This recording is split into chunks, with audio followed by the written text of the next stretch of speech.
Aula de história hoje com o tio Jorge novamente. Hoje 12/5. Veja aí, o assunto nosso começa na 86, 87 e vamos até 88, que é a introdução, tá, gente?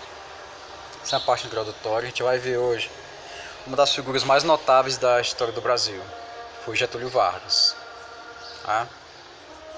O Getúlio Vargas não foi qualquer político, não. Ele foi o cara mais, digamos, um mestre na arte da estratégia. Ele fazia acordos com todo mundo, ele tentava agradar a todos, ele fazia uma política populista em troca de favores, tá? Então, o populismo nunca foi tão personificado aqui na história do Brasil como foi em Vargas. E o apelido dele era Pai dos Pobres, né? E ele foi responsável por tanta coisa que nós até hoje utilizamos. Por exemplo, o voto feminino foi ele que instalou no Brasil, tá?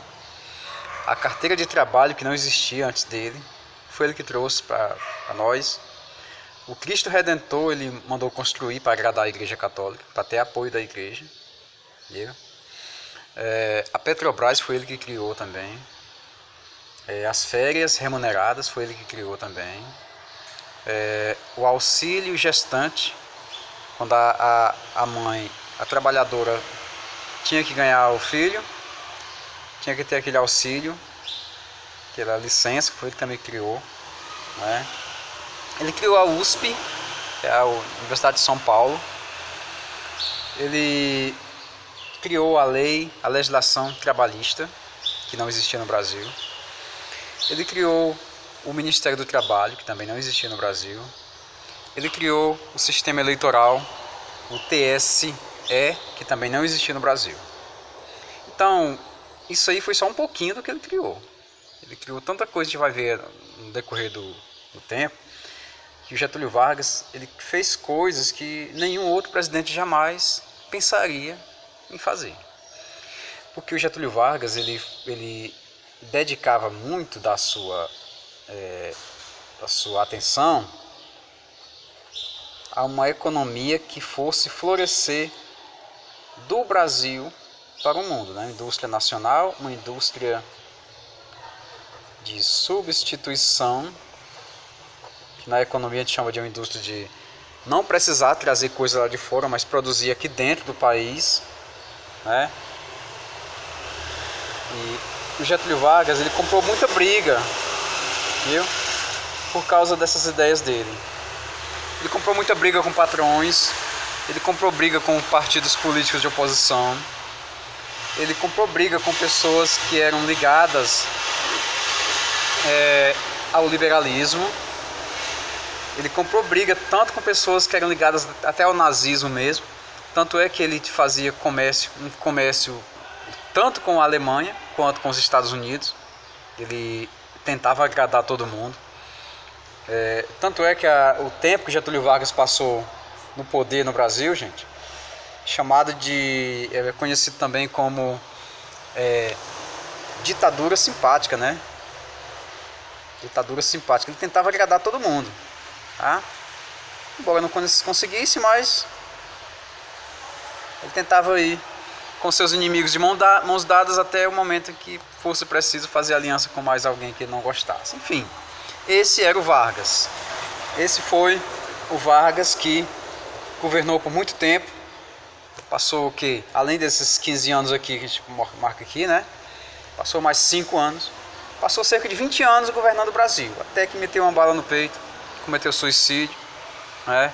Não suportou mais a pressão dos seus adversários políticos e acabou fazendo o que ele fez, né? Então, vamos ver como é que tudo isso acontece.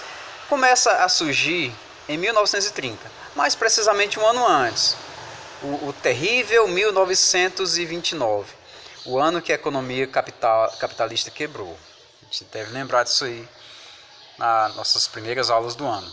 Foi a crise de 29, né? Chamada quebra da Bolsa de Nova York. Então, gente, em meio a essa crise aqui, quem mandava no Brasil era São Paulo e Minas Gerais. Era aquela velha política, aquela velha tática do café com leite. Ah, professor, coloquei na atividade que café com leite era a matéria de produção aí do Brasil para importação. Não, exportação, aliás. Não.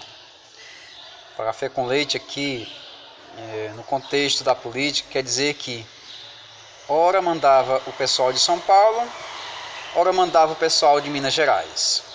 Fazia uma alternância no governo, entenderam? Só que em 1929, em vez do presidente Washington Luiz de São Paulo indicar um candidato a Minas Gerais para ele apoiar, ele acaba indicando outro de São Paulo. Aí os mineiros ficaram muito cheios, né? Aí os mineiros ficaram meio chateados. Eita, agora vamos fazer o seguinte: nós estamos de fora, pois vamos buscar umas alianças pesadas agora. Vamos fazer uma aliança com Paraíba e Rio Grande do Sul. Né? Na Paraíba eles encontraram João Pessoa, que era um político bem tradicional ali da região, né? No Rio Grande do Sul encontraram Getúlio Vargas e começaram a apoiar João Pessoa para vice-presidente e Getúlio Vargas para presidente, que iria concorrer com o candidato de Washington Luiz. O partido lá foi chamado de Aliança Liberal, o partido do Vargas, viu? E a Aliança Liberal ia disputar as eleições com os paulistas. E é só falando que os mineiros uniram-se com políticos do Rio Grande do Sul e da Paraíba. E adivinha só quem ganhou as eleições?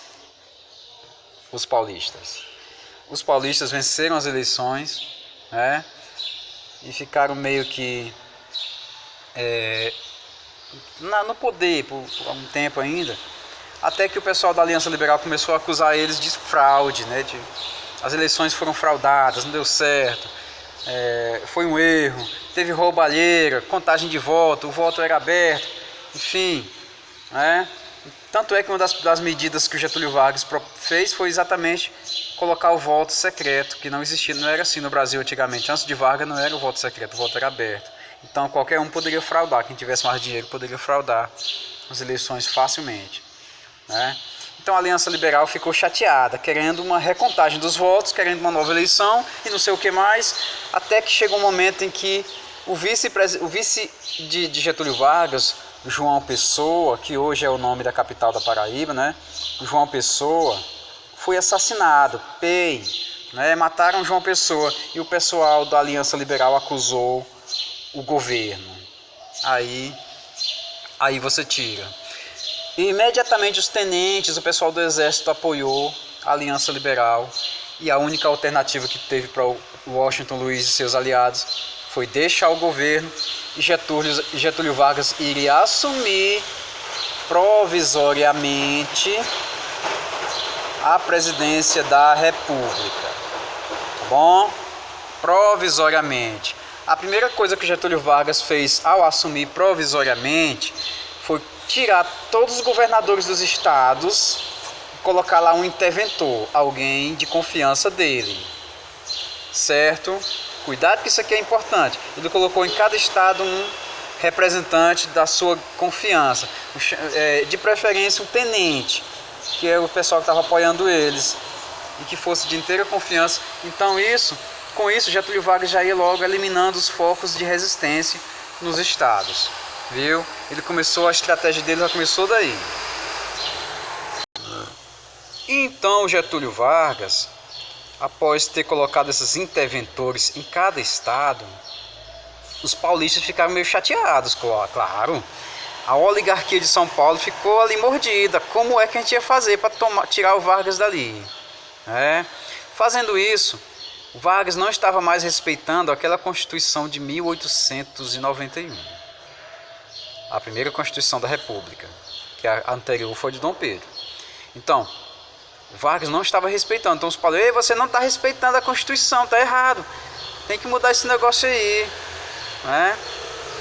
Só que o Getúlio Vargas, em vez de indicar para São Paulo um interventor paulista, ele indica um interventor nordestino, um pernambucano para São Paulo, estrategicamente para evitar que os paulistas se unissem com esse interventor paulista e tentassem uma jogada contra o Vargas. O Vargas era um ótimo jogador.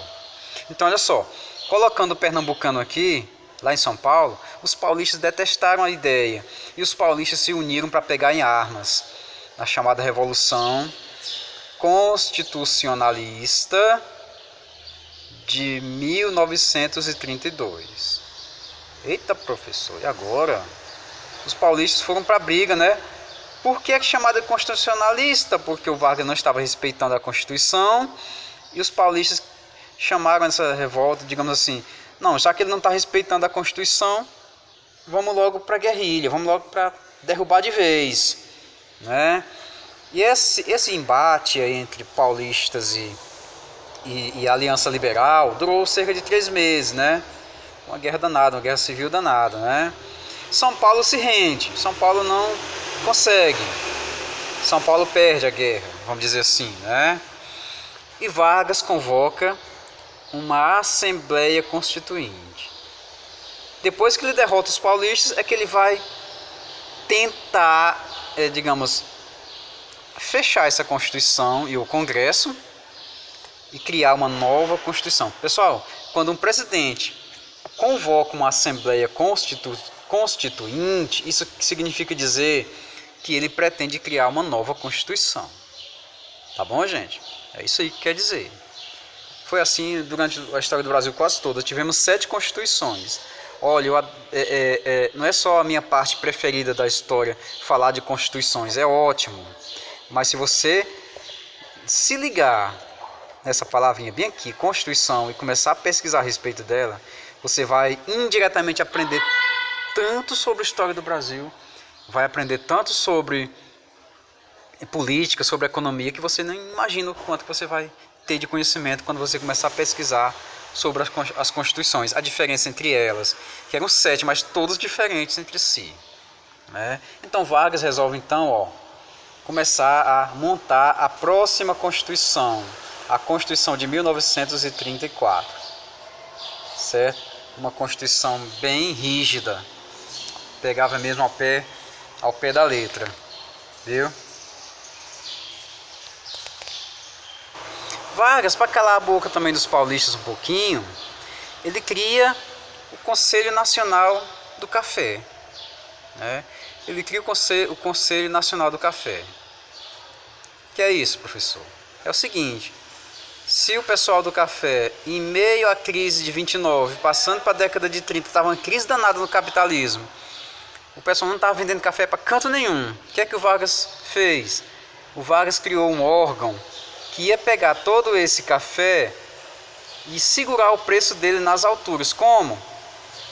Eita, Vargas danado, olha o que ele fez. Queimou um monte de café, botou fogo mesmo. Pau, quebrou aqui, queimou um monte de café. Então, para que é que o Vargas fez isso? A ideia dele era o seguinte: quanto menos produto tem no mercado, a lógica do capitalismo, quanto menos produto tem no mercado, mais o preço dele permanece em alta. É como uma barra de ouro. Tem pouco ouro no mundo? Tem, por isso que o ouro é caro. Se cada aluno do 9º ano tiver uma barra de ouro no bolso, o que é que acontece com o preço do ouro? Despenca.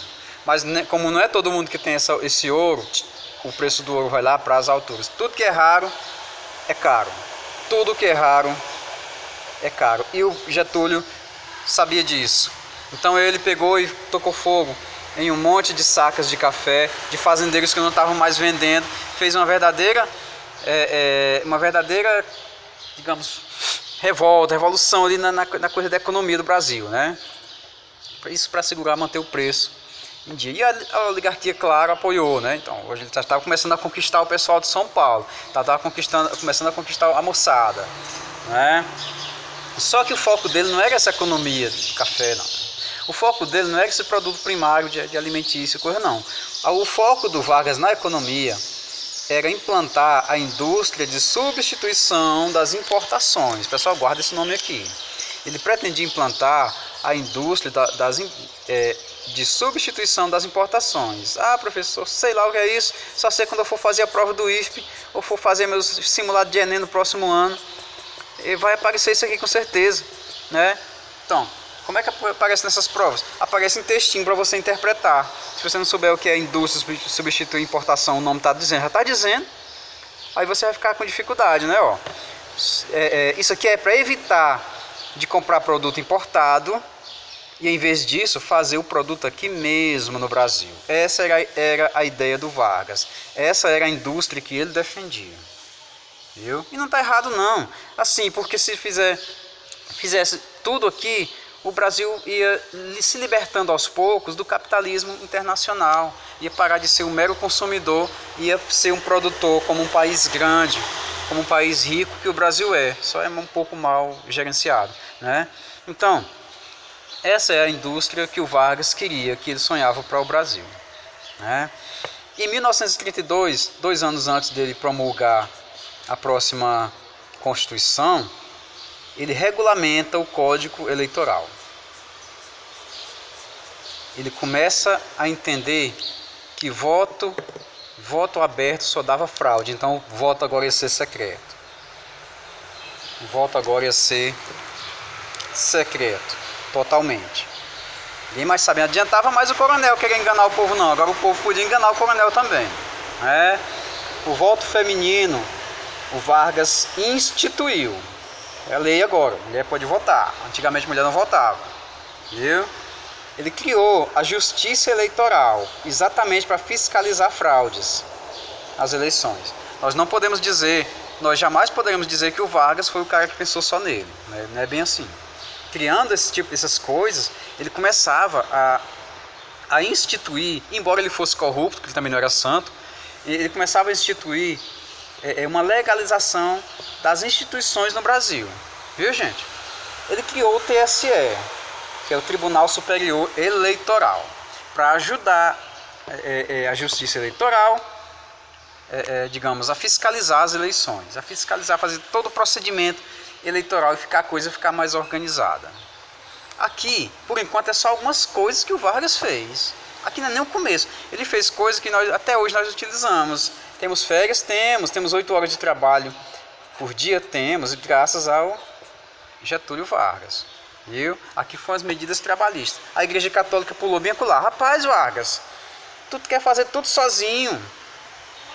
Não pode não, vamos fazer o seguinte, né? Nós da igreja, a gente tem implantar um pouquinho de sabedoria na cabeça dessas pessoas, né? O que é que você acha? O Getúlio Vargas, ótimo. Vocês querem nos apoiar, vocês nos apoiem. Getúlio Vargas fez o seguinte: determinou em lei que a igreja que existisse a partir daquele momento o ensino religioso nas escolas do Brasil, viu? O ensino religioso nas escolas do Brasil. A igreja pulou bem com lá alegre. Oh, beleza. Implantamos uma coisinha, beleza, na cabeça das pessoas. De quebra, o Cristo Redentor foi criado exatamente para festejar o momento, né? Maravilha, Vargas mandou criar o Cristo Redentor. O Brasil era um país católico. O Brasil, sim, ele adotou a religiosidade, sim, no ponto não de se tornar totalmente católico, mas o Vargas fez uma jogada política aqui também, viu, gente? Tem uma coisa, toma lá da cá. A igreja apoiou o Vargas também nesse procedimento aqui do ensino religioso e para todas as escolas do país. E todo mundo que se aproximava dele, ele poderia negociar. Ele era um grande negociador. Uma verdadeira raposa, como os adversários gostavam de chamar o Getúlio Vargas. Ele foi o mais habilidoso político e provavelmente o que mais cai assim, em provas de concurso público, Enem, que vocês um dia vão fazer, cai muita coisa sobre o Getúlio Vargas. Esse pedacinho de aula vocês comecem logo a entender. É só uma introdução. Isso aqui é só uma introdução. Na dúvida, assista de novo, tá bom, gente? Então, abraço aí, bom dia a todos.